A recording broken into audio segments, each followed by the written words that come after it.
Today, we are going to dry carrots in our Pilot heat pump dryer. Carrots are thoroughly cleaned and chopped to the required thickness.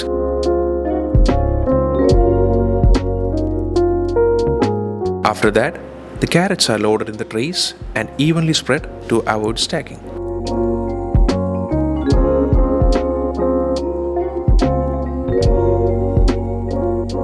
After stacking carrots in all the 13 trays, these are then loaded back into the heat pump dryer.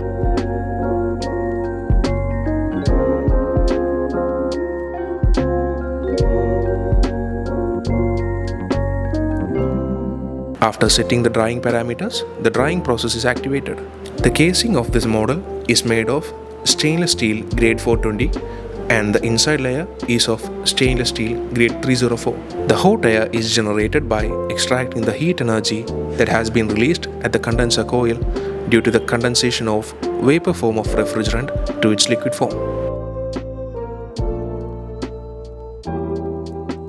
After 5 hours of drying, the excellent dried carrots can be collected from our Pilot heat pump dryer.